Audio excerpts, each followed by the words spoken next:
AOC is getting charged. AOC being charged by Trump's DOJ. This is Pam Bondi coming in and saying, you know what? We've had enough. Because you cannot continue to hold webinars and to post social media things and to tell everybody how to avoid ICE. That's not how it's done. Here's Tom Homan, who is our new border czar, and I've known Tom for years. He's salt of the earth. He's a good guy. All he wants to do is clean this up. And he's got lawmakers like AOC or Ilhan Omar, thank you very much, in the way of him doing his job. He spoke with my friend Maria Bartiromo on her show, former colleague as well, at a couple of networks, CNBC and Fox Business. Here they are. This is important to hear. This is the guy that you locked in a jail cell. That's who we want to talk to. Well, I mean, look, you've got Alexandria Ocasio-Cortez doing webinars to explain to illegal immigrants how to evade ICE arrests, and then she tweeted out after something you said maybe she's going to be in trouble now, and she says maybe he can learn to read the Constitution would be a good place to start. She's continuing her resist efforts against your efforts, Tom.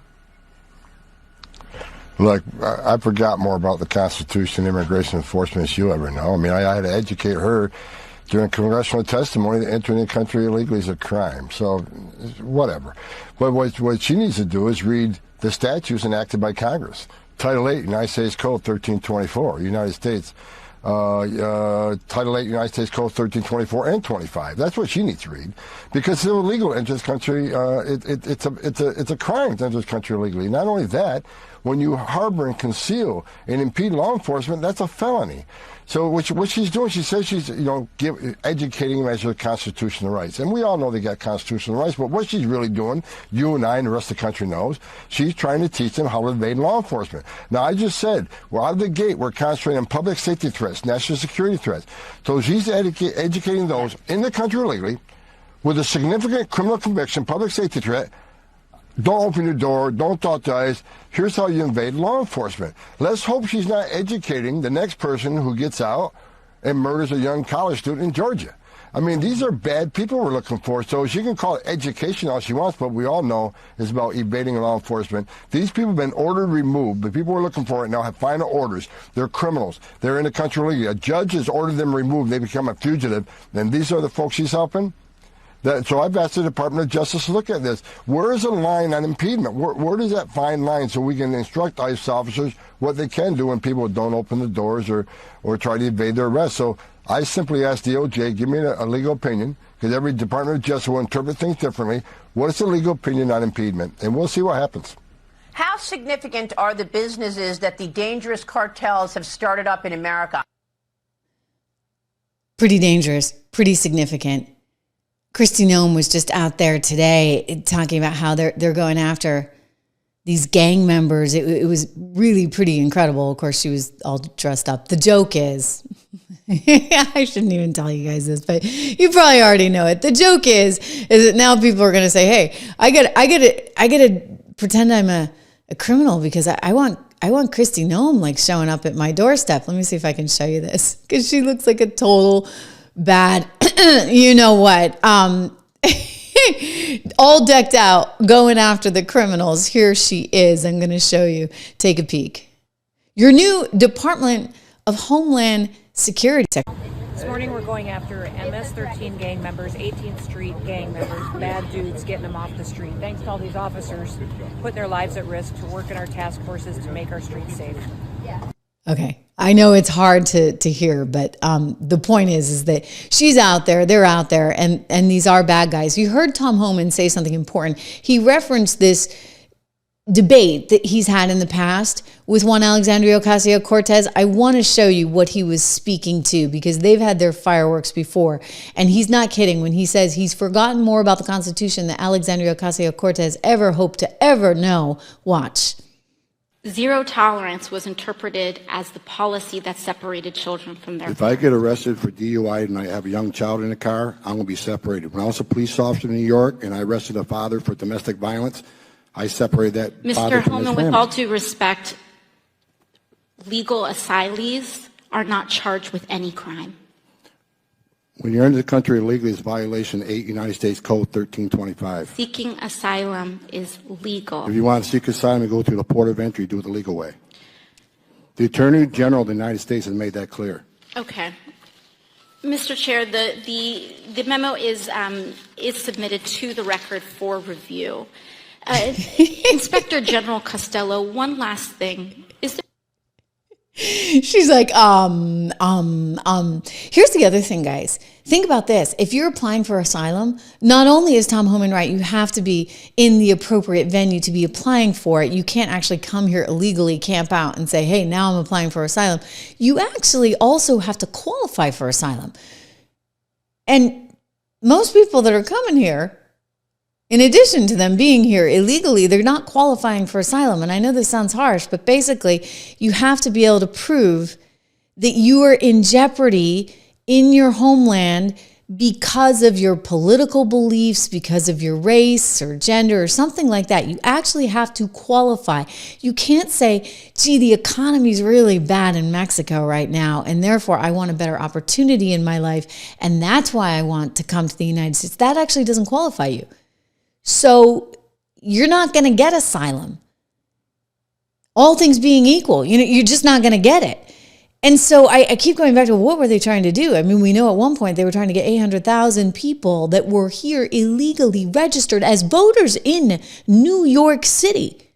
Think about that. I mean, it tells you perhaps everything that you need to know. And you know what they say? Oh, it's fake news. It's fake news. The Republicans are just trying to scare you. And I'm like, well, you guys, first of all, you've done it out in Berkeley, California. They get to vote in school board elections. And now you're doing it in New York. And for some reason, AOC is really stuck on this idea that these are her constituents, that people are here illegally. People who are here illegally are somehow her constituents. So she's sending out things like this. Take a peek. This is her little pamphlet. Verify, document, share, confirm that they are actually ICE if they show up. And then verificar, she says, documentar, compartir. I do speak Spanish, believe it or not, probably better than she does. Irish girl that I am. Si ves a ICE en público, here's what you need to do. She's putting it in Spanish, she's putting it in English, she's telling them exactly what their instructions are. And it's like, whoa, lady, you know what? They're not actually your constituents. They're not here legally. Who are you looking out for? I mean, this is getting a little bit perverse, shall we say. She's getting nervous. I'm telling you, she's nervous now because she knows that Pam is preparing charges against her. She knows this is coming. And so she went on to NPR just yesterday morning. One of my friends said to me, what are they doing giving her time on public airwaves, for goodness sakes? Anyway, I want you to see the interview. Some of you may have seen this clip already, but it's important because AOC is effectively defending this idea that somehow she needs to protect her, quote, constituents that are here illegally, as though that makes any sense at all. Let's debate it on the other side. You had a recent dispute, if that's the right word, with Tom Homan, the president's Homeland Security czar, so-called. You held an online forum, a Know Your Rights forum, that he didn't like. What were you doing? What was your goal as you saw it? My job is to educate and act as a liaison of critical information to my constituents. And I was informing all of my constituents of their constitutional protections, and in particular, their constitutional protections against illegal search and seizure in the United States. Okay. Homan was upset, I suppose, because he felt that you were giving advice to people who were here illegally. Mm-hmm. Were you? I was giving advice to all of my constituents. Yeah. He said he was going to report you, or even that he did reach out to the Department of Justice. Have you heard from the Department of Justice? I have not, and I intend on reaching out to the Department of Justice to inquire. Really? What would your question be for the Department of Justice? Well, there is a member of the Trump administration who is threatening and seeks to open an inquiry, and are you going to do it? What would you learn? What do you hope to learn from that exchange? I think it's important to know where this administration stands and if they intend on using political intimidation to silence their critics. Wow.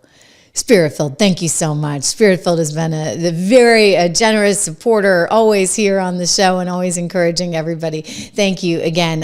600,000 subs and still growing. So thank you. Best podcast ever. I so appreciate it. It's all been organic. We just, come here together every single day. I just report the truth and you guys respond. So it's good. But AOC now, what do you think of that? She's effectively saying, no, I'm fine because I'm just telling my constituents what their rights are. And the guy's like, yeah, but Tom Homan would say, you're assuming then that your constituents are illegals? Like you're out there giving advice to illegals on how to circumvent the law? And she's like, I'm just helping my constituents. Come on, for God's sakes. AOC, you know better. That's why you're scared. That's why you're sending this letter right now. She's demanding to know, asking Pam Bondi, am I really going to be prosecuted? And the short answer for her headline is yes. She will be prosecuted for this because she is in violation of the law. And what Pam is doing right now is just making sure that she has all of her ducks in a row. Because they don't want to come out and do something and then have it thrown out. This is a team that means business. And listen, they've been studying all this for the last 4 years. That's the beauty of the Trump administration actually having come back. If they had been there in 2020, I think of it as sort of a blessing in a way. Because had he gone in 2020, it would have been more the same old. I mean, the advantage is we probably never would have wound up seeing a war in Ukraine because diplomacy would have been enacted. We probably never would have seen the crazy inflation that we've seen, and that all would have been good. But nonetheless, now that he has had the ability to see what they're capable of, and gosh darn it, guys, aren't they capable of law? Just look at Letitia James, who's in trouble. We're going to get to that in a second. Look at Letitia James, look at Alvin Bragg, look at Fannie Willis. I mean, these people, Jack Smith, they were out for blood. They weren't messing around. So you know what? He's coming back and, this is not vengeance. This is actually just, I think, in my estimation, what has to be done in order to clean out the system so that you have a fair, level playing field for anybody who comes in on either side. In other words, you have your president, you take your executive orders from the president is backed up by Congress. Listen, if he didn't have Congress, then guess what? He could get impeached. But all this stuff that's happening right now, he's going to have a lot of authority to do.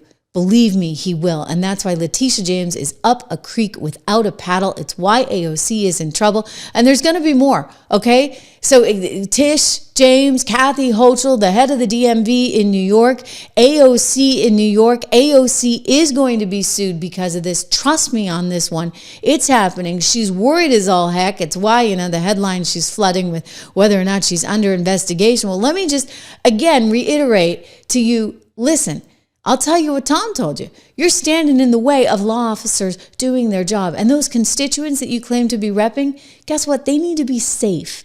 And the feds are responsible all day long. What does the Constitution say? That's like the one power that the federal government really and truly does have is to control our borders and to control who's in this country, and you're going to try and get in the way of that? I'm telling you, this is not a winning issue, and it's going to send you straight to the slammer. Here's Pam Bondi talking about filing charges, as she just did, against Letitia James, the head of the DMV, and the governor of New York, just about a week ago.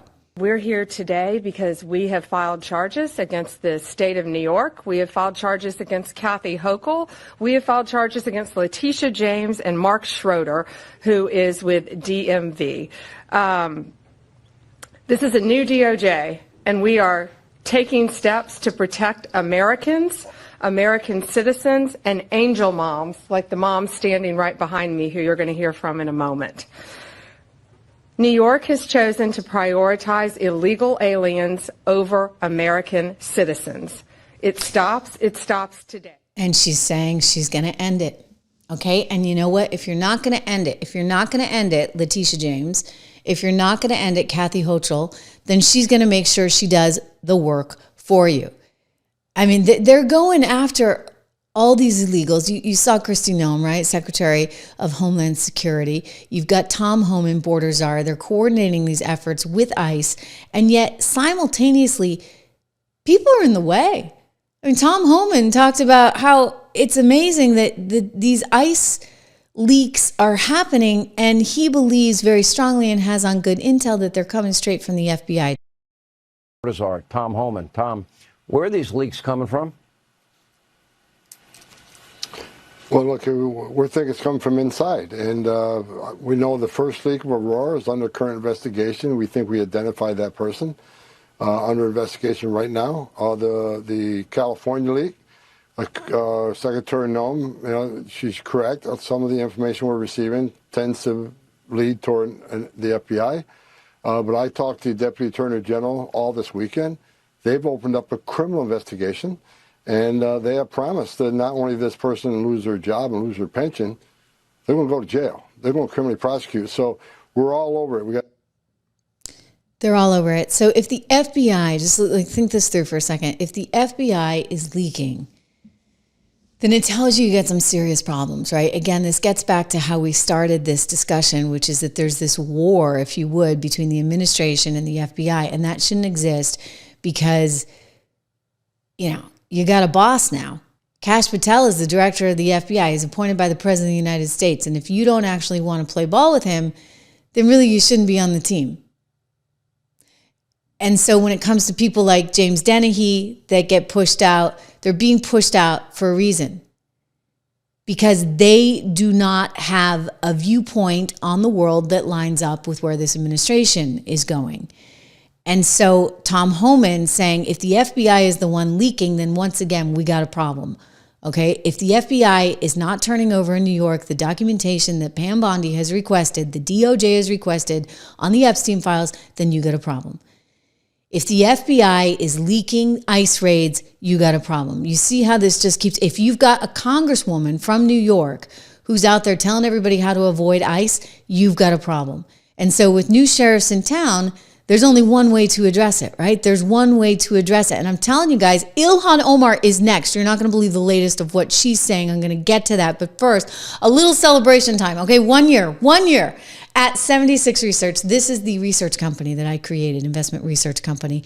And it's been a ton of work. And I created this for you guys because I've had so many people say, Trish, I don't know what to invest in or how to invest or what to do. And I thought if I can do anything, it's to create something of value for all of you. And so I've done this. It's just $1 a month, actually, for the 76 report. It's a little more money, not much, if you want to get the portfolios themselves. And I'll tell you, it's worth doing, guys, because check this out. I mean, you've got an S&P, right, that has, in the last year, been down at 1.5% or something. Maybe that's just for the last month. I mean, we're beating the S&P. We beat the S&P every month. But take a look at those numbers. In American Resilience portfolio, you get the top pick up 72%. In the inflation protection portfolio, up 75%. In our materials pick, you get an income builder portfolio with energy picks up 72%. So you can see right across the board, we have just been killing it. And it's something I'm super, super, super, super proud of. I know I talk about it every day. So forgive me if I'm boring some of you and you're not into investing, but I am. It's how I started my career, actually on the emerging debt markets desk at Goldman Sachs, trading sovereign debt. And it's what Rob Horton, who's my co-founder there at 76 Research, has done his entire career. He's run billions of dollars in mutual funds. And this is an opportunity for you guys to really be able to take charge of your economic future. So again, I encourage you to go look at the 76 portfolios, up 75% there. I was looking at 75%, the materials pick up 72% for the energy. I mean, you're talking everything is up between almost 30% and 75%. So well worth you checking out. Again, code word dollar at 76research.com.